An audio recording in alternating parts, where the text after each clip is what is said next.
ഇങ്ങനെ ആക്ഷേപിക്കുമ്പോൾ എന്ത് മാനസിക സുഖമാണ് ഞാൻ ചോദിക്കുന്നത്. എൻ്റെ മാതാപിതാക്കളെ ആക്ഷേപിക്കുമ്പോൾ ഇവർക്കും വീട്ടിൽ മാതാപിതാക്കളില്ലേ, ഇവർക്കും വീട്ടിൽ കുടുംബാംഗങ്ങളില്ലേ? എല്ലാ സർക്കാർ ഓഫീസുകൾ കൂട്ടത്തോടു കൂടി വാടക കെട്ടിടത്തിൽ പ്രവർത്തിക്കുന്ന ഒരു സ്ഥലം ഈ ധർമ്മട. കേരളത്തിൽ CPM-നെ ഇപ്പോൾ നശിപ്പിക്കുന്നത് ഈ സൈബർ വെട്ടുകളി കൂട്ടങ്ങളാണ്.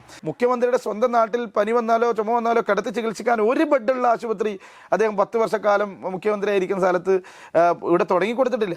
നമ്മൾ എപ്പോഴെങ്കിലും പിണറായി വിജയന്റെ ചുറ്റും ഈ ആൾക്കൂട്ടത്തെ കണ്ടിട്ടുണ്ടോ? അത് നമ്മൾ ചിന്തിക്കണം. ഓരോ കമ്മ്യൂണിസ്റ്റുകാരനും ചിന്തിക്കണം, എന്തുകൊണ്ടാണ് അങ്ങനെ കൂടാത്തത്? MV ഗോവിന്ദന്റെ ചുറ്റും ആൾക്കൂട്ടത്തെ കണ്ടിട്ടുണ്ടോ? ഈ തെരഞ്ഞെടുപ്പിന് മുമ്പും തെരഞ്ഞെടുപ്പിന് ശേഷവും ഒരുപക്ഷെ തെരഞ്ഞെടുപ്പിന് ശേഷം കൂടുതലായി സൈബർ ആക്രമണം വലിയ രീതിയിൽ നേരിട്ടു. എങ്ങനെയാണ് അതിനെയൊക്കെ തരണം ചെയ്തത്? എനിക്ക് മനസ്സിലാകുന്നില്ല. തെരഞ്ഞെടുപ്പിൽ തോറ്റാൽ രാഷ്ട്രീയ പ്രവർത്തനം അവസാനിപ്പിക്കണോ?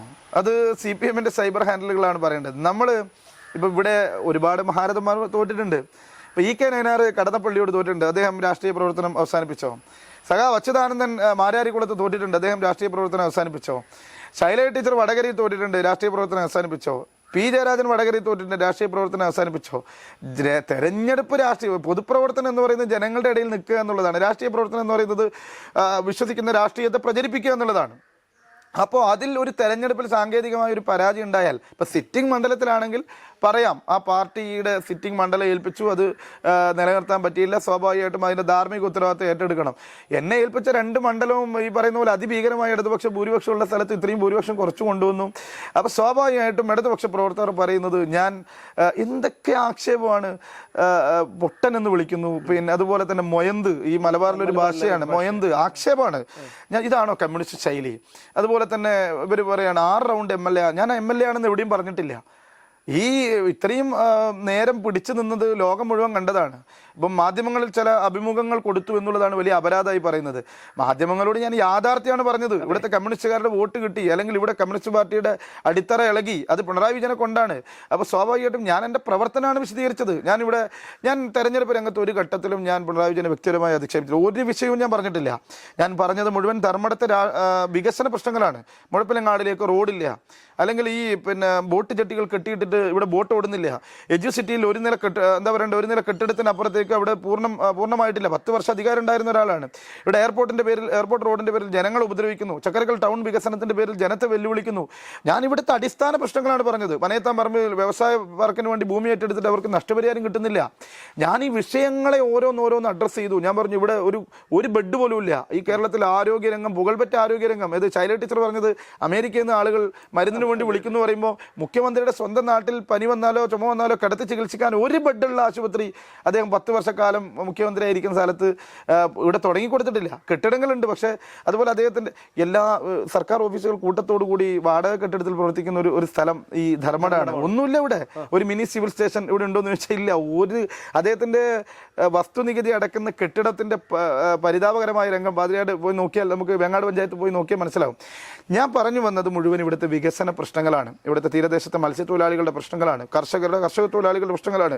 ഞാൻ ലാവ്ലിൻ കേസ് പറഞ്ഞിട്ടില്ല, ഞാൻ കരിമണൽ വിഷയം പറഞ്ഞിട്ടില്ല, ഞാൻ ക്യാമറയുടെ അഴിമതി പറഞ്ഞിട്ടില്ല, ഞാൻ ഇവരുടെ കുടുംബത്തിന് നേരെയുള്ള അഴിമതി പറഞ്ഞിട്ടില്ല, പിണറായി വിജയൻ്റെ അക്രമം പറഞ്ഞിട്ടില്ല. ഇതൊന്നും എന്നിട്ട് കൂടി അത്ര മാന്യമായിട്ട് പ്രചരണം തെരഞ്ഞെടുപ്പ് രംഗത്ത് നടത്തിയ ഒരു സ്ഥാനാർത്ഥിയായിരുന്നു ഞാൻ. അങ്ങനെ മാന്യമായി തെരഞ്ഞെടുപ്പ് പ്രചരണം നടത്തിയപ്പോൾ ജനം സ്വീകരിച്ചിട്ടുണ്ട്. ജനം സ്വീകരിച്ചതിന് ഇതിന് ശേഷം ഇങ്ങനെ സൈബർ, ഞാൻ അതിനെ സഹതപിക്കുക എന്ന് മാത്രമേ എൻ്റെ മുമ്പിൽ വഴിയുള്ളൂ. ഒരു തരത്തിൽ അത് താങ്കൾക്ക് ഗുണം ചെയ്യും, കാരണം ഇവരുടെ ഒരു ശൈലി തീർച്ചയായും. കേരളത്തിൽ CPM-നെ ഇപ്പോൾ നശിപ്പിക്കുന്നത് ഈ സൈബർ വെട്ടുകളി കൂട്ടങ്ങളാണ്. CPM-ന് മറ്റുള്ളവരുടെ ഇടയിൽ, അതായത് സോഷ്യൽ മീഡിയയ്ക്ക് വലിയ സ്വാധീനമുണ്ട്. അറപ്പോടെയും വെറുപ്പോടെയും കൂടി പലരും നോക്കിക്കാണാൻ കാരണം ഈ സൈബർ മേഖലയിൽ പ്രവർത്തിക്കുന്ന CPM പ്രവർത്തകരുടെ നിയന്ത്രണമില്ലാത്ത വാക്കുകളും അവരുടെ ചെയ്തികളും അവരുടെ ആക്ഷേപങ്ങളും അവരുടെ പരിഹാസങ്ങളാണ്. ഇതല്ല കമ്മ്യൂണിസ്റ്റ് രീതി. ഇങ്ങനെയല്ല AKG കമ്മ്യൂണിസം പ്രചരിപ്പിച്ചത്, ഇങ്ങനെയല്ല EMS കമ്മ്യൂണിസം പ്രചരിപ്പിച്ചത്, ഇങ്ങനെയല്ല ചടയം ഗോവിന്ദൻ കമ്മ്യൂണിസ്റ്റ് പാർട്ടിയുടെ പ്രവർത്തനം നടത്തിയത്, ഇങ്ങനെയല്ല കേരളത്തിലെ CPM-ന്റെ രക്തസാക്ഷികൾ പാർട്ടിക്ക് വേണ്ടി പ്രവർത്തനം നടത്തിയത്. അതുകൊണ്ട് പഴയ കാലത്തെ ആളുകളെ വെട്ടുക, കൊല്ലുക എന്നതുപോലെ സൈബർ ഇടത്തിനകത്ത് കുടുംബത്തെ അധിക്ഷേപിക്കുക എൻ്റെ മാതാപിതാക്കൾക്കെതിരെ പറയുകയാണ്. അതുപോലെ തന്നെ പേര് നോക്കിയിട്ട് പരാമർശം നടത്തുകയാണ്. ഞാനിങ്ങനെ നോക്കി അതിൻ്റെ പരാമർശമൊക്കെ ഞാൻ നോക്കിയത് RSS-കാരാണോ അല്ല, BJP-കാരാണോ അല്ല, സംഘപരിവാറുകാരാണോ അല്ല, ഇതൊക്കെ ഇടതുപക്ഷക്കാരാണ്. ആളുകളുടെ ഇടയിൽ വെറുപ്പും വിദ്വേഷവും ഈ പറയുന്ന കണക്ക് വർഗീയ ചേരിതിരിവ് എല്ലാം നടത്താൻ ശ്രമിക്കുന്നത് CPM-ന്റെ സൈബർ വെട്ടുകളി കൂട്ടങ്ങളാണ്. അവരെന്തിനാണ് എന്തിനാണ് അസ്വസ്ഥരാകുന്നത്? ഇപ്പൊ കഴിഞ്ഞ ദിവസം ഒരു വിവാദം ഉണ്ടായി. ഞാൻ KSRTC യാത്ര ഔദ്യോഗികമായി സൗജന്യ യാത്ര, അവിടെ ഈ കോൺഗ്രസിന്റെ ഒരു ആഘോഷ പരിപാടി നടക്കുന്നുണ്ടായിരുന്നു. മട്ടന്നൂരിൽ നിന്ന് കണ്ണൂരിലേക്കുള്ള KSRTC ബസ്സിൽ ചക്കരക്കല്ലെത്തിയപ്പോൾ അവിടെ 3 മിനിറ്റ് ആൾട്ടുണ്ട്. അപ്പോൾ ഞാൻ അതിനിടയിൽ കണ്ടക്ടറോടും ഡ്രൈവറോട് പെർമിഷൻ ചോദിച്ചു ഉള്ളിൽ കയറി ഒരു ഷാൾ ഇട്ട് കൊടുത്തു. സ്വാഭാവികമായിട്ട് അവർ ആദരിക്കുന്നതിന്റെ ഭാഗമായി. എന്നിട്ട് പറഞ്ഞു പാർട്ടിയുടെ ആഘോഷ പരിപാടി ഔദ്യോഗികമായി ഉദ്ഘാടനം ചെയ്യുമെന്ന് പറഞ്ഞതിന് കൈരളി ചാനലിൽ വലിയ വാർത്ത. പിന്നെ അതിൽ കൈരളി ചാനലിലിരിക്കുന്ന മാധ്യമ പ്രവർത്തകൻ ഒരു മാധ്യമ ധാർമ്മികത എന്ന് പറയുന്ന യാഥാർത്ഥ്യം അന്വേഷിക്കാൻ പോലും തയ്യാറാണ്. മറ്റൊരു മാധ്യമങ്ങളും വാർത്ത നൽകിയില്ല. എന്നെ ആക്ഷേപിക്കുകയാണ്. ഞാൻ ചോദിക്കുക, ഈ ആക്ഷേപിക്കുന്നതുകൊണ്ട് എന്ത് മാനസിക സുഖമാണ് കിട്ടുന്നത്? ഞാൻ ഒരു ഇഞ്ച് പുറകോട്ട് പോകുന്നു കരുതിയോ? കഴിഞ്ഞ 21 വർഷക്കാലം ഈ ജില്ലയിൽ എത്രയോ തവണ ജയിൽവാസം അനുഭവിച്ച് കള്ളക്കേസിൽപ്പെട്ട് പഠിക്കാൻ പോലും അടുത്തും വലത്തും 2 പോലീസ് ഗൺമാന്മാരുടെ സുരക്ഷയിൽ ജീവിക്കേണ്ടി വന്ന ഒരാളാണ് ഞാൻ. ഈ ധർമ്മടം അസംബ്ലിയിലെ പാലയാട് ക്യാമ്പസിൽ നിയമ പഠനം പൂർത്തിയാക്കാൻ നിയമപാലകരുടെ സംരക്ഷണം തേടേണ്ടി വന്ന ഒരാളാണ് ഞാൻ. എത്രയോ തവണ ആക്രമിച്ചിട്ടുണ്ട്. എൻ്റെ വാരിയലിന് പരിക്ക് പറ്റിയ കിടപ്പിലായിട്ടുണ്ട് എത്രയോ തവണ. ഇത്രയും അക്രമം നടത്തിയിട്ട് ഒരു ഇഞ്ച് രാഷ്ട്രീയ രംഗത്ത് ഞാൻ പുറകോട്ട് പോയിട്ടില്ല. പാർട്ടി എനിക്ക് നൽകിയ ചുമതലകൾ KSUവിൽ, യൂത്ത് കോൺഗ്രസിൽ, ബാലവേദിയിൽ, പാർട്ടിയിൽ KPC മെമ്പറാണ് നിലവിൽ. ഈ 2 തവണ ഇത്രയും വലിയ നേതാക്കന്മാരോടുള്ള ഏറ്റുമുട്ടാനുള്ള അവസരം, സ്ഥാനാർത്ഥിത്വം, അതുപോലെ തന്നെ തമിഴ്നാട്ടിൽ പ്രചരണ ചുമതല, തമിഴ്നാട്ടിൽ ഊട്ടി ചുമതല, അതുപോലെ തന്നെ നമ്മുടെ കർണാടകയിലെ കൊടക് ജില്ലയിലെ പ്രചരണ ചുമതല, അതുപോലെ ലക്ഷദ്വീപിലെ പ്രചരണ ചുമതല, ഇങ്ങനെ പല ചുമതലയും, KPCCയിലെ മീഡിയ കമ്മിറ്റിയിലെ അംഗം. ഈ ചുമതലകളൊക്കെ ഓരോ നിമിഷവും ഇങ്ങനെ ലഭിക്കുമ്പോൾ അതിനോടൊക്കെ ഉത്തരവാദിത്തത്തോട് നീതി പുലർത്തി പാർട്ടിയിൽ മുഴുവൻ സമയം രാഷ്ട്രീയ പ്രവർത്തകനായി, സംഘടനാ പ്രവർത്തകനായി നിൽക്കുന്നുണ്ടെങ്കിൽ ഈ സൈബർ വെട്ടുകളി കൂട്ടങ്ങളുടെ ഒരക്രമത്തോടും ഈ പറയുന്ന ആക്ഷേപങ്ങളോടും ഈ വെല്ലുവിളികളോടും ഒരു ഇഞ്ച് തല താഴ്ത്താൻ വേണ്ടി ഞാൻ ഉദ്ദേശിക്കുന്നില്ല. അത് അവർ നൽകുന്ന ഈ പറയുന്ന ആക്ഷേപങ്ങളും അപമാനങ്ങളും ഈ പറയുന്ന അവഹേളനങ്ങളും അക്രമങ്ങളും ഈ ഭീഷണികളെല്ലാം അതെല്ലാം ഒരു അംഗീകാരമായി കണ്ടുകൊണ്ട് ജനങ്ങളുടെ ഇടയിൽ, സാധാരണക്കാരായ ജനങ്ങളുടെ ഇടയിൽ അവർക്ക് വേണ്ടി നിലപാടെടുത്ത് അവർക്ക് വേണ്ടി സാധ്യമായും, ഇപ്പം ജനപ്രതിനിധിയൊന്നുമല്ല, പൊതുപ്രവർത്തകൻ മാത്രമാണ്, സ്വാഭാവികമായും ചെയ്യാൻ പറ്റുന്ന ഇക്കാലത്ത് ചെയ്യാൻ പറ്റുന്ന എല്ലാ സഹായവും ചെയ്തുകൊണ്ട് തന്നെ ഞാൻ മുമ്പോട്ട് പോകും. പക്ഷെ ഞാൻ ഇപ്പോഴും ഉള്ള പ്രയാസം വെച്ചാൽ മാതാപിതാക്കളെ മോശമായി ചിത്രീകരിച്ചും അവരെ ചീത്ത വിളിച്ചും അവരെ പോലെ. ഇപ്പം എൻ്റെ പിതാവ് 10-20 വർഷമായി കിടപ്പിലായ ഒരാളാണ്. എൻ്റെ പിതാവിനെ മാത്രം ശുശ്രൂഷിച്ച് കഴിയുന്ന ഒരു വീട്ടമ്മയാണ്, സാധാരണക്കാരിയായ വീട്ടമ്മയാണ്. അവരെപ്പോലും ആക്ഷേപിക്കുന്ന തരത്തിനകത്താണ് പല കമൻറ്റുകളും വരുന്നത്. അത് വളരെ ഉത്തരവാദിത്തപ്പെട്ടവരാണ്, CPMൻ്റെ പ്രവർത്തകരാണ്. ഞാൻ ചിന്തിക്കുന്നത് എന്ത് മാനസിക സുഖമാണ്. എന്നെ അറിയാത്തവർ, ജീവിതത്തിൽ ഇന്ന് വരെ എന്നെ കാണാത്തവർ, ഒരു പരിചയം പോലും ഇല്ല, ഫേസ് ടു ഫേസ് കണ്ടിട്ടില്ലാത്തവർ, ഇവരൊക്കെ ഇങ്ങനെ ചെയ്യുമ്പോൾ, ഇങ്ങനെ പറയുമ്പോൾ, ഇങ്ങനെ എഴുതി വിടുമ്പോൾ, ഇങ്ങനെ ആക്ഷേപിക്കുമ്പോൾ എന്ത് മാനസിക സുഖമാണ്. ഞാൻ ചോദിക്കുന്നത്, എൻ്റെ മാതാപിതാക്കളെ ആക്ഷേപിക്കുമ്പോൾ ഇവർക്കും വീട്ടിൽ മാതാപിതാക്കളില്ലേ? ഇവർക്കും വീട്ടിൽ കുടുംബാംഗങ്ങളില്ലേ? നമ്മളെപ്പോലെ അവരെ സംബന്ധിച്ചിടത്തോളം അവർക്ക് നേതാക്കളാണ് വലുത്. ഞാൻ ചോദിക്കട്ടെ, അതിന് അധിക്ഷേപം, രാഷ്ട്രീയം പറയാം, അതിന് തെറ്റില്ല, അല്ലെങ്കിൽ വിമർശിക്കാം, അതിന് തെറ്റില്ല. പക്ഷേ ഞാൻ ഈ തെരഞ്ഞെടുപ്പ് കാലത്തിന് ശേഷം ജനങ്ങളുടെ ഇടയിൽ ജനങ്ങൾ എന്നെ എന്തെങ്കിലും തരത്തിൽ എന്നെ കാണുന്നുണ്ടെങ്കിൽ, അല്ലെങ്കിൽ ഏതെങ്കിലും തരത്തിലുള്ള സ്ഥാനാർത്ഥി എന്ന നിലയിൽ എന്നെ അംഗീകരിക്കുന്നുണ്ടെങ്കിൽ, അല്ലെങ്കിൽ ഒരു കാൻഡിഡേറ്റ് എന്ന നിലയിൽ എന്നെ അനുമോദിക്കുന്നുണ്ടെങ്കിൽ, അത് എവിടെയാണ് CPMന് വീഴ്ച പറ്റിയത്? ഈ 30,000-31,000 വോട്ട് എങ്ങനെയാണ് ധർമ്മടത്ത് 8 പഞ്ചായത്തും CPM നിലവിൽ ഭരിച്ചുകൊണ്ടിരിക്കുന്ന ഈ പാർട്ടി കോട്ടയിൽ എങ്ങനെയാണ് വോട്ട് ചോർന്നതെന്ന് കരുതി അതിനെ പരിഹരിക്കുന്നതിന് പകരം സ്ഥാനാർത്ഥിയായി എന്നെ ആക്ഷേപിച്ചുകൊണ്ട് കാര്യമുണ്ടോ? അതെന്നെ സംബന്ധിച്ച് കൂടുതൽ ഊർജ്ജം നൽകുകയുള്ളൂ. ഞാൻ അതിനുശേഷം പൂർണ്ണമായും സജീവമാണ്. ഞാൻ മറ്റ് ചുമതലകളെ ഏറ്റെടുക്കാമെന്ന് വിചാരിച്ചാണ്. അപ്പോൾ ഏതായാലും ധർമ്മടത്ത് ആക്ഷേപിക്കുകയല്ലേ, ധർമ്മടത്ത് എല്ലാ വീടുകളിലും ഉണ്ട്, എല്ലാ സ്ഥലങ്ങളിലും ഞാൻ പോകുന്നുണ്ട്. ധർമ്മടത്ത് CPM ആരൊന്നും ആക്ഷേപിക്കുന്നില്ല. അവരിപ്പോഴും എന്നെ കാണുമ്പോൾ പുഞ്ചിരിക്കുന്നവരാണ്, എവിടെ കാണുമ്പോഴും കൈപിടിക്കുന്നവരാണ്. ഇപ്പോൾ ഏത് വീട്, ഞാൻ കഴിഞ്ഞ ദിവസം ഒരു വീട്ടിൽ പോകുമ്പോൾ P ജയരാജൻ ഉണ്ടായിരുന്നു. ആളുകളൊക്കെ കാണുമ്പോൾ എന്നോട് പുഞ്ചിരിക്കുന്നു, വിശേഷം ചോദിക്കുന്നു, കൈപിടിച്ച് അനുമോദിക്കുന്നു, നല്ല പോരാട്ടം നടത്തിയെന്ന് പറയുന്നു. ധർമ്മടത്തെ CPM മുഴുവൻ സ്വാഭാവികമായിട്ടും ഈ പ്രവർത്തനങ്ങളെ അംഗീകരിക്കുന്നുണ്ട്.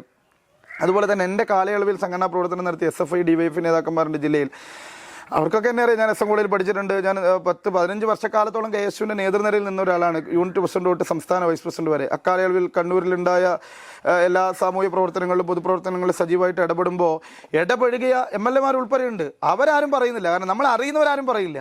അപ്പോൾ ഞാനതാ പറഞ്ഞത്, ഞാനൊരു കമ്മ്യൂണിസ്റ്റ് വിരോധിയോ അല്ലെങ്കിൽ ഇടത് വിരുദ്ധനോ അല്ല. ഞാൻ ഒരു കോൺഗ്രസ്സുകാരനാണ്, കോൺഗ്രസ് ഭാരവാഹിയാണ്. എൻ്റെ രാഷ്ട്രീയത്തെ പ്രചരിപ്പിക്കുന്നു, എൻ്റെ സംഘടനാ പ്രവർത്തനവുമായി ബന്ധപ്പെട്ട് പോകുന്നു. എൻ്റെ മുമ്പിലേക്ക് വരുന്ന ആളുകൾക്ക് എന്നെക്കൊണ്ട് ചെയ്യാൻ പറ്റുന്ന പരമാവധി സഹായം ചെയ്യാൻ ആഗ്രഹിക്കുന്നു. ഒരു ജനപ്രതിനിധി ആകാൻ ആഗ്രഹിച്ച ഒരാളാണ്. അതിനത് മറച്ചു വെക്കുന്നൊന്നുമില്ല. കാരണം അത് ജനപ്രതിനിധിയായ ഒരുപാട് കാര്യങ്ങൾ ചെയ്യും. എനിക്ക് ഒരു വലിയ സ്വപ്നങ്ങളുണ്ട് ഈ ജില്ലയെ പറ്റി, നമ്മുടെ നാടിനെ പറ്റി. കാരണം അനന്ത സാധ്യതകളുടെ ഒരു സ്ഥലമാണ് കണ്ണൂർ.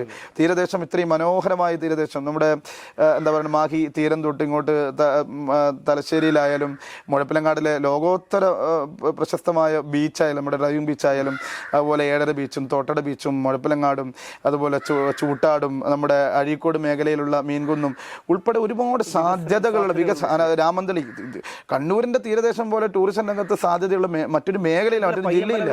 ബീച്ചിൽ ഞാൻ ആദ്യമായിട്ട് പോകുന്നത്, ആ പോകുന്ന വഴികള് റോഡ് പോലും വീതിയില്ല. അതാണ് ഞാൻ പറയുന്നത്, ദീർഘവീക്ഷണം വേണം ഭരണാധികാരികൾക്ക്. കാരണം ഇതിന് കുഡുസ് അത് ഓട്ടോറിക്ഷയ്ക്ക് പോകാം. ഇപ്പോഴും അത് മുഴപ്പിലങ്ങാട് ഇപ്പം പയ്യാമ്പലം മാറ്റി നിർത്താം, മുഴപ്പിലങ്ങാട് ബീച്ചിലേക്കുള്ള റോഡ് നിങ്ങൾ ആരെങ്കിലും ശ്രദ്ധിച്ചിട്ടുണ്ടോ? ഏഷ്യയിലെ ഏറ്റവും വലിയ ഡ്രൈവിംഗ് ബീച്ചാണ്. പിണറായി വിജയൻ 10 വർഷം MLA ആയിരുന്നു, അദ്ദേഹത്തിന്റെ മരുമകനാണ് 10 വർഷം. ഒരു വീട്ടിൽ നിന്ന് തീരുമാനിക്കാം, ഏത് രാത്രിയിലും തീരുമാനിക്കാം അവർക്ക് ടൂറിസം രംഗത്ത്.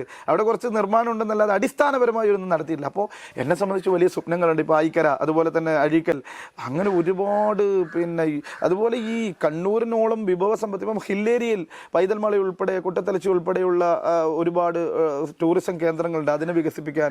അതുപോലെ തന്നെ ഈ കണ്ണൂരിൻ്റെ തന്നെ നഗരത്തിൽ 2 മുഖ്യമന്ത്രിമാരുണ്ടായിട്ടുണ്ട്. ഇ കെ നായനാർ ഇവിടെ, പിണറായി വിജയൻ ഇവിടെ മുഖ്യമന്ത്രി. എന്താ കണ്ണൂരിന് എന്തെങ്കിലും ഒന്ന് ചെയ്യാൻ? ഈ കാലത്തും നരകയാതന അനുഭവിക്കുകയാണ്. ഇപ്പോഴും വളവട്ടണത്ത് 1.5 മണിക്കൂർ 2 മണിക്കൂറും ബ്ലോക്ക് കിടക്കുക ജനങ്ങൾ. അപ്പോൾ ഈ കാലത്ത് അത്രയും കണ്ണൂരും കേരളത്തിൽ തന്നെയായിരുന്നു ഒരു ദീർഘവീക്ഷണമുള്ള എന്താ പറയണ്ട ജനപ്രതിനിധികൾ ഉണ്ടായിട്ടില്ല എന്നുള്ളതാണ് കണ്ണൂരിൻ്റെ ഏറ്റവും വലിയ ശാപം. സ്വാഭാവികമായും ഭരണത്തിൽ ഇടതും വലതും മാറി ഭരണം ഉണ്ടായിട്ടുണ്ട്. എന്ത് സ്വപ്ന പദ്ധതികളാണുള്ളത്? ഇവിടെ ഒരു സൈബർ മേഖലയിൽ, അല്ലെങ്കിൽ ഇവിടെ ഒരു IT പാർക്കുണ്ടോ, ഇവിടെ ഒരു സൈബർ പാർക്കുണ്ടോ, ഇവിടെ ഒരു നല്ല ടൂറിസം എല്ലാ സൗകര്യമുള്ള ടൂറിസം കേന്ദ്രങ്ങളുണ്ട്. പിന്നെ ആരാധനാലയങ്ങൾ, ഇപ്പോൾ കൊട്ടിയൂർ ക്ഷേത്രത്തിൽ ജനം വന്ന് ദുരിതം അനുഭവിക്കുന്നത് കാണുകയാണ്. എത്ര ഭയാനകമാണ് കർണാടകയിൽ നിന്നും തമിഴ്നാടൊക്കെ. അപ്പം കൊട്ടിയൂരിൻ്റെയൊക്കെ എത്രയോ നൂറ്റാണ്ടുകളുടെ പ്രാധാന്യമുള്ളതാണ്. അപ്പോൾ ഇപ്പോഴാണ് ഗവൺമെൻറ്, ഇപ്പം ബഹുമാനപ്പെട്ട മുഖ്യമന്ത്രി പ്രഖ്യാപിച്ചിട്ടുണ്ട് അഡ്വക്കേറ്റ് സണ്ണി ജോസഫിൻ്റെ ഇടപെടലിൽ തന്നെ. അപ്പോൾ ഇത് മാത്രമല്ല, പറശ്ശിനിക്കടവ് അമ്പലം, അതുപോലെ തന്നെ തളിപ്പറമ്പ് രാജരാജേശ്വരി ക്ഷേത്രം, പിന്നെ അതുപോലെ തിരുവങ്ങാട് ക്ഷേത്രം, പിന്നെ മുഴക്കുന്ന് മൃദംഗശൈലേശ്വരി. അപ്പോൾ ഇത്രയും നമ്മൾ തിരുപ്പതി പോലെ അതല്ലെങ്കിൽ ശബരിമല പോലെ ഈ പറയുന്ന അതിൻ്റെ എല്ലാ ആചാര തനിമയും നിലനിർത്തിക്കൊണ്ട് ഇതിനെയൊക്കെ പരിചയപ്പെടുത്താൻ അവിടുത്തെ അടിസ്ഥാന സൗകര്യം ഒന്നുമില്ല കണ്ണൂരിൽ. ദയനീയമാണ് പലപ്പോഴും കണ്ണൂരിൻ്റെ പല മേഖലയുടെയും അവസ്ഥ. അപ്പോൾ ഇവിടെ വ്യവസായ സാധ്യതകൾ വളരെ എത്രയോ ഭൂമികളുണ്ട്. അപ്പം വലിയ സ്വപ്നങ്ങൾ കണ്ണൂരിനെ പറ്റി, സ്വന്തം നാടിനെ പറ്റിയുള്ള ഒരാളാണ്. അപ്പോൾ എപ്പോഴെങ്കിലും ജനപ്രതിനിധി ആകാനൊക്കെ അവസരം ലഭിച്ചു കഴിഞ്ഞാൽ ഇതിനു വേണ്ടിയൊക്കെ നിയമനിർമ്മാണ സഭകളിൽ ഇടപെടണം എന്ന് ആഗ്രഹിക്കുന്ന ഒരാളാണ്. വെറുതെ രാഷ്ട്രീയം പറഞ്ഞു അല്ലെങ്കിൽ വെല്ലുവിളിച്ചോ അല്ലെങ്കിൽ അങ്ങനെ പോകുന്ന ഒരു അങ്ങനെ ഒരു സ്വപ്നമുള്ള ഒരാളല്ല. ഒരു സംസാരം ശ്രദ്ധിച്ചിരുന്നത്, കാരണം മറ്റുള്ളവരിൽ വളരെ വ്യത്യസ്തമായി കാഴ്ചപ്പാട്. തീർച്ചയായും ഞാൻ വലിയ കാഴ്ചപ്പാട് കണ്ണൂർ നഗരത്തെ പറ്റിയാലും വലിയ കാഴ്ചപ്പാട് നമുക്കുണ്ട്. അത് തലശ്ശേരി നഗരത്തെ പറ്റി, തളിപ്പറമ്പിനെ പറ്റി. അപ്പോൾ പിന്നെ ഈ കാലത്തും ദയനീയമായിട്ട് ബ്ലോക്കിൽപ്പെട്ട് യാത്ര ചെയ്യേണ്ടി വരുന്ന ഒരു സാധാരണ കണ്ണൂരുകാരൻ്റെ അതേ ആ വികാരം എല്ലാം മനസ്സിലായി. അതിനൊക്കെ ഒരു പരിഹാരം വേണം എന്നൊരു ആഗ്രഹിക്കുന്ന ഒരാളാണ്. അപ്പോൾ സ്വാഭാവികമായിട്ടും ജനപ്രതിനിധി ആവണമെന്നുള്ള ആഗ്രഹമുണ്ട്. അതുകൊണ്ട് തന്നെയാണ് 2 തവണ സ്ഥാനാർത്ഥിത്വം ലഭിച്ചപ്പോൾ പോലും ഞാൻ കേവലം ഉറങ്ങിയത്. ഇവിടെ വീട്ടുകാർക്കറിയാം, രാത്രി ഒരു 1 മണി ആ സമയത്തൊക്കെ വരിക, പുലർച്ചെ രാവിലെ നമ്മൾ മോർണിംഗ് വാക്കുമായി ബന്ധപ്പെട്ട് പോകും. അങ്ങനെ സ്ഥാനാർത്ഥി എന്ന നിലയിൽ ആ സമയത്ത് കിടന്നുറങ്ങിയത് 2, 3, 4 മണിക്കൂറുകൾ മാത്രമാണ്. എൻ്റെ കടുത്ത ആരോഗ്യ പ്രശ്നങ്ങൾ വരെ ഉണ്ടായി. കാരണം ഓടിച്ചാടി മുട്ടിനൊക്കെ വലിയ വേദനയായിരുന്നു. ഈ ഇലക്ഷൻ പ്രവർത്തനം നടത്തിക്കൊണ്ട് മാത്രമാണ്. അപ്പം പക്ഷെ അത് ജയിക്കാൻ വേണ്ടിയിട്ടുള്ള ആത്മാർത്ഥമായ പരിശ്രമം, ഫേസ് ടു ഫേസ് ഓരോ വോട്ടറെയും കാണണം, നമ്മളെ പരിചയപ്പെടുത്തണം, പറയണം എനിക്കിങ്ങനെ സ്വപ്നങ്ങളുണ്ട്. ഞാൻ എല്ലായിടത്തും പറഞ്ഞു മണ്ഡലത്തെ പറ്റി. പിന്നെ പെട്ടെന്ന് നമുക്ക് നിരന്തര യാത്ര ചെയ്യുന്നത് കൊണ്ടും പരിപാടിയിൽ പങ്കെടുക്കുന്നതുകൊണ്ടും ഓരോ നാടിനെ പറ്റി അവരോട് പറഞ്ഞു, നമ്മുടെ നാട് ഇങ്ങനെയല്ല വേണ്ടത്, ഇതിൻ്റെ അനന്ത സാധ്യതകളുണ്ട്, അതുപോലെ നമ്മുടെ മക്കൾക്ക് പഠിക്കാൻ. ഇവിടെ ഉന്നത വിദ്യാഭ്യാസ സ്ഥാപനങ്ങൾ വളരെ ദയനീയമാണ്. ഇവിടെ ഒരു എഞ്ചിനീയറിംഗ് കോളേജ് ഒഴിച്ചു നിർത്തിയാൽ, 1-2 എഞ്ചിനീയറിംഗ് കോളേജ് ഒഴിച്ചു നിർത്തിയാൽ വളരെ ദയനീയമാണ് കണ്ണൂരിലെ ഉന്നത വിദ്യാഭ്യാസം. കുട്ടികൾ മുഴുവൻ മംഗലാപുരത്താണ്, കോയമ്പത്തൂരിലാണ്, ബാംഗ്ലൂരിലാണ്. ഈ കുട്ടികളുടെ ഈ പഠനത്തിന് വേണ്ടി കോടാനുകോടി രൂപയാണ് ഓരോ കണ്ണൂരിൽ നിന്ന് ഓരോ വർഷവും പുറത്ത് പോയി ഡംപ് ചെയ്യപ്പെടുന്നത്. അപ്പോൾ ഈ കുട്ടികൾക്ക് ഇവിടെ തന്നെ പഠിക്കാനുള്ള സൗകര്യങ്ങൾ, അതുപോലെ തന്നെ തൊഴിലെടുക്കാനുള്ള സൗകര്യങ്ങൾ. ഇപ്പോൾ എരമത്തൊരു IT പാർക്ക് പ്രഖ്യാപിച്ചിട്ട് അച്യുതാനന്ദൻ മുഖ്യമന്ത്രി ആയിരിക്കുന്ന കാലത്താണ്. അതിനുശേഷം ഉമ്മൻചാണ്ടി സാർ വന്നു. അതിനുശേഷം 10 വർഷം പിണറായി വിജയൻ ഭരിച്ചു. 15 വർഷക്കാലമായിട്ട് അവരൊരു പുല്ല് പോലും മുളച്ചിട്ടില്ല. ഞാനതിനെ കുറ്റം പറയില്ല, കാരണം ദാരിദ്ര്യവും പട്ടിണിയും തൊഴിലില്ലായ്മയും ഇവിടെയുണ്ട്. അവിടെ മാത്രമേ കമ്മ്യൂണിസം അല്ല, അങ്ങനെയല്ല ഞാൻ പറഞ്ഞ. ആര് ഭരിച്ചാലും നാടിന് ഗുണം വേണം. ബഹുമാന്യനായ മുഖ്യമന്ത്രി ശ്രീ VD സതീശൻ പറഞ്ഞ പോലെ നമ്മുടെ മക്കൾക്ക് പഠിക്കണം, ഇവിടെ തന്നെ ജോലി ചെയ്യണം, അപ്പം നാട് വികസിക്കണം. ഇപ്പോഴും പ്രവാസ ലോകത്ത് കഷ്ടപ്പെട്ട് കിട്ടുന്ന സമ്പാദ്യം കൊണ്ട് നമ്മുടെ നാട് മുമ്പോട്ട് പോകുന്നത് യാഥാർത്ഥ്യം അതാണ്. അപ്പോൾ സ്വാഭാവികമായിട്ട് അതിനൊക്കെ ഒരു മാറ്റം വരണമെന്ന് ആഗ്രഹിക്കുന്ന ഒരാളാണ്. അതിനുവേണ്ടി പരിശ്രമിക്കുക. പരാജയം നമ്മുടെ വിധി അറിഞ്ഞതിന് ശേഷം നേതാക്കളൊക്കെ ബന്ധപ്പെട്ടിരുന്നു? തീർച്ചയായും എന്നെ ആ സ്പോട്ടിൽ തന്നെ ആദ്യം വിളിച്ച ഇപ്പം കെ എം ഷാജി തൊട്ട് മുസ്ലിം നേതാക്കന്മാരൊക്കെ വിളിച്ചു തുടങ്ങിയത് ആദ്യത്തെ റൗണ്ടിൽ തന്നെ. പിന്നെ ബഹുമാനായ ശ്രീ KC വേണുഗോപാൽ MP വിളിച്ചിരുന്നു, ദീപാദാസ് മുൻഷി മേഡം വിളിച്ചിരുന്നു, ബഹുമാനപ്പെട്ട മുഖ്യമന്ത്രി VD സതീശൻ അദ്ദേഹം വിളിച്ചു, ബഹുമാനായ രമേശ് ചെന്നിത്തല വിളിച്ചു, KPC എല്ലാ നേതാക്കന്മാരും വിളിച്ചു, അഭിനന്ദിച്ചു. എന്തായാലും ആദ്യത്തെ 2 റൗണ്ട് കഴിയുമ്പോൾ തന്നെ വിളിച്ച് എന്തായാലും ഇങ്ങനെയെങ്കിലും ചെയ്യാൻ പറ്റില്ല. ഇവർ ഈ 7ാമത്തെ റൗണ്ട് വരെ പിടിച്ചു നിൽക്കുന്നു, 12 മണി വരെ ഈ ലീഡ്.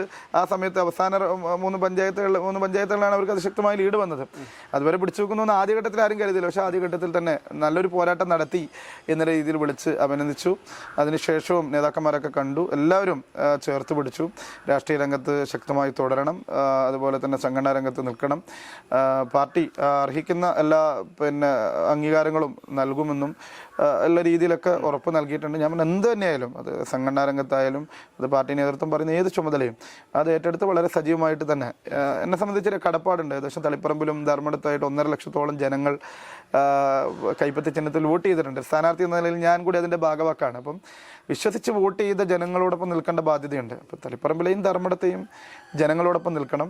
അതുപോലെ തന്നെ കണ്ണൂർ ജില്ലയുടെ പൊതുവായ വികസനത്തിന് കാഴ്ചപ്പാടോടുകൂടി ഇപ്പോൾ ജനപ്രതിനിധികളൊക്കെ ഉണ്ട്, അവരോടൊക്കെ സ്വപ്നങ്ങൾ പങ്കുവെക്കണം, അതിൻ്റെ പിറകിൽ പരിശ്രമിക്കണം.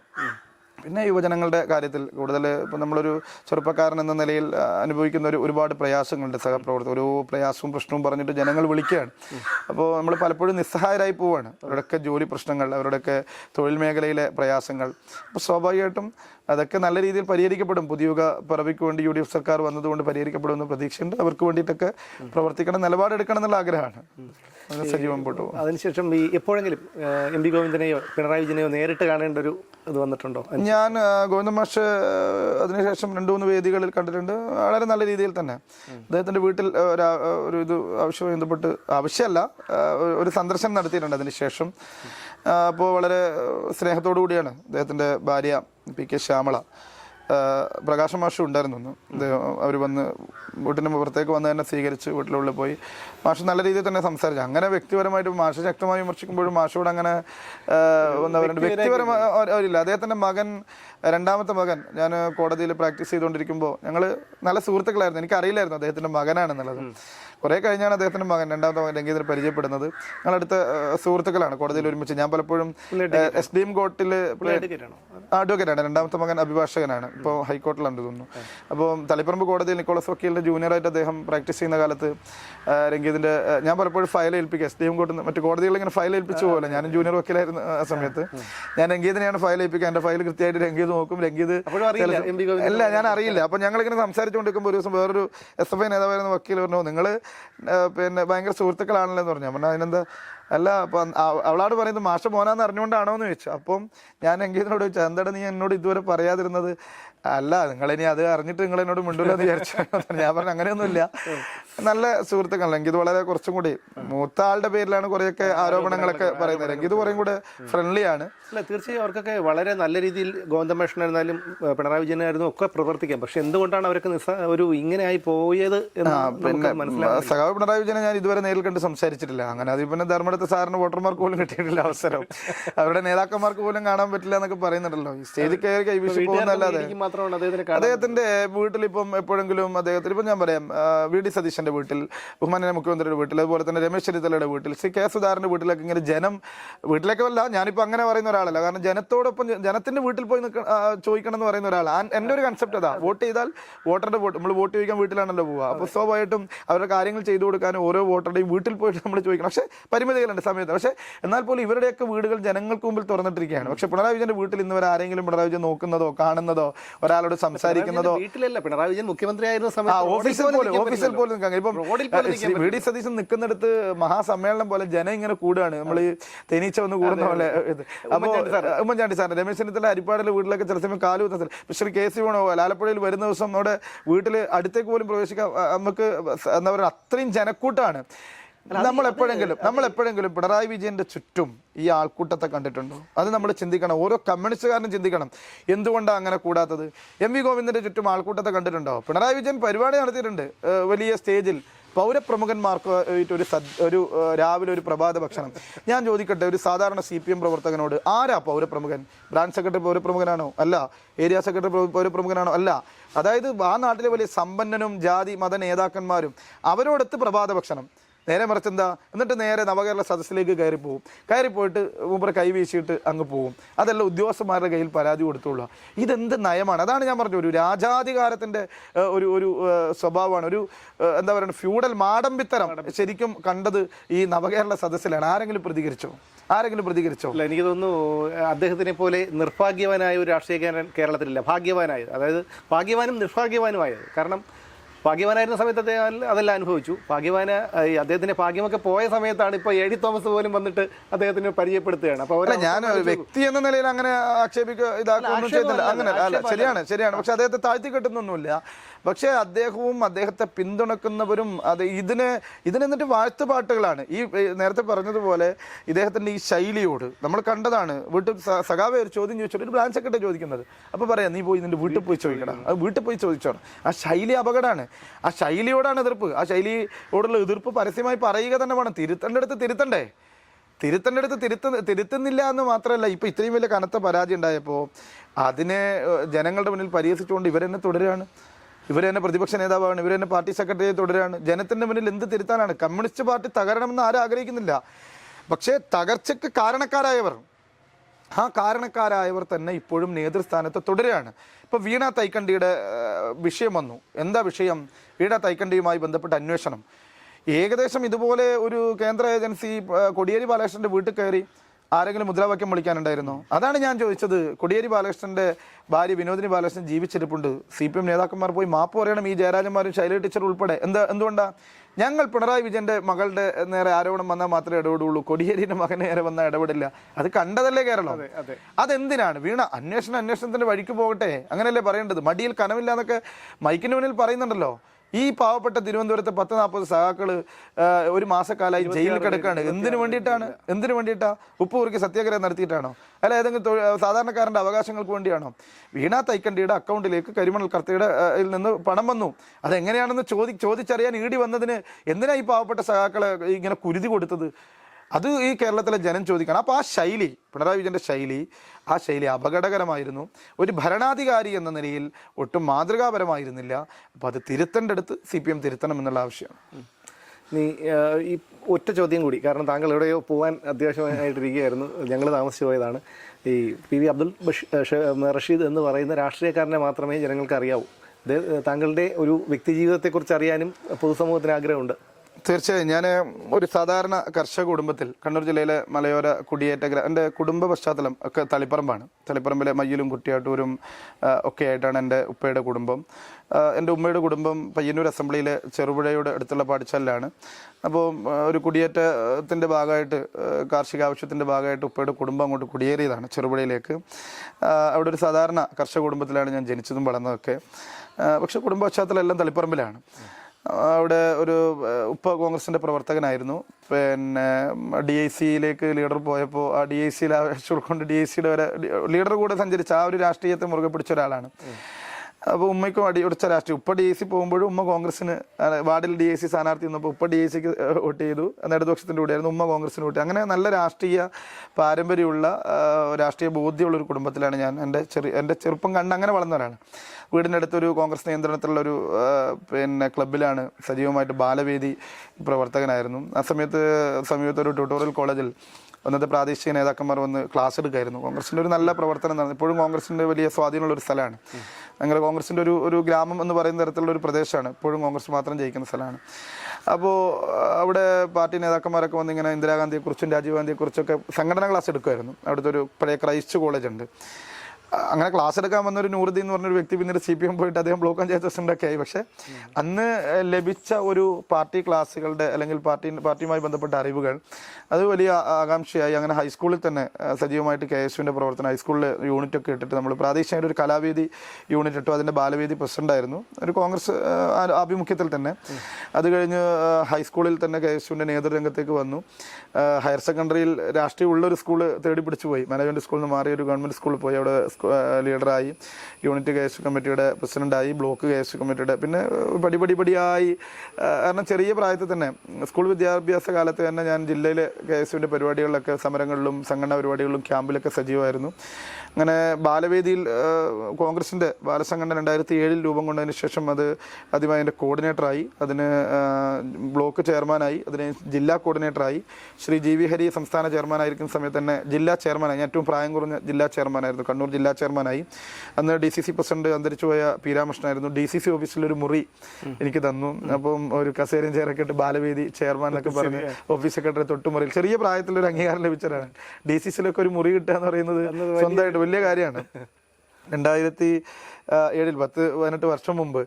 അപ്പോൾ അന്ന് പി രാമകൃഷ്ണൻ ഒരു മുറിയൊക്കെ തന്നു. VM സുധീരൻ വന്നിട്ടാണ് അന്ന് ക്യാമ്പ്, എൻ്റെ അധ്യക്ഷതയിലാണ് ക്യാമ്പ് നടന്നത്. VM സുധീരൻ അന്ന് വന്ന് ക്യാമ്പ് ഉദ്ഘാടനം ചെയ്ത് വലിയ ആവേശമൊക്കെ തന്ന ഒരാളാണ്. അതിൽ നിന്ന് പിന്നെ പതിയെ പിന്നെ KSU SM കോളേജിൽ പിന്നെ സുധാകരൻ ഇടപെട്ടിട്ടാണ് ഒരു ക്യാമ്പിൽ എന്നെ മലയോര മേഖലയിൽ നിന്ന് തിരിച്ച് കണ്ണൂരിലേക്ക് നഗര രാഷ്ട്രീയത്തിലേക്ക് കൊണ്ടുവരുന്നത്. SM കോളേജിൽ സീറ്റ് വന്നു. ഒറിജിനൽ മാർക്കറ്റൊക്കെ KSU നേതൃനിരയിൽ ഇരിക്കുന്ന സമയത്താണ്. SM കോളേജിൽ നിന്ന് KSU തകർന്നു നിൽക്കുന്ന സമയമായിരുന്നു. ഞങ്ങൾ യൂണിയനിലൊക്കെ വലിയ തിരിച്ചുവരവ് നടത്തി. ഞാൻ ഇറങ്ങുന്ന കൊല്ലം ചെയർമാനും വൈസ് ചെയർമാനും ജനറൽ സെക്രട്ടറി ഉൾപ്പെടെ ജയിച്ച് വലിയ തിരിച്ചുവരവ് നമ്മുടെ ഒരു ചെറിയ കാലം കൊണ്ട് നമുക്കത് ഉണ്ടാക്കിയെടുക്കാൻ വേണ്ടി സാധിച്ചു. ആ കാലത്ത് തന്നെ KSUവിൻ്റെ ജില്ലാ കമ്മിറ്റി, പിന്നെ KSU അസംബ്ലി വൈസ് പ്രസിഡന്റ്, പിന്നെ പ്രസിഡന്റ് ചുമതല വഹിച്ചു. അത് കഴിഞ്ഞ് ജില്ലാ എക്സിക്യൂട്ടീവ് കമ്മിറ്റി, തെരഞ്ഞെടുക്കപ്പെട്ട ജില്ലാ എക്സിക്യൂട്ടീവ് കമ്മിറ്റി അംഗമായി. അത് കഴിഞ്ഞ് ഞാൻ പറഞ്ഞു ബാലവേദി ചെയർമാൻ സ്ഥാനത്ത്, പിന്നീട് KSUവിൻ്റെ ജില്ലാ ജനറൽ സെക്രട്ടറി സ്ഥാനത്ത്, അതും തെരഞ്ഞെടുപ്പിലൂടെയാണ്, ജില്ലാ ജനറൽ സെക്രട്ടറി സ്ഥാനത്തേക്ക് തെരഞ്ഞെടുപ്പിലൂടെ മത്സരിച്ച് ജയിച്ചു.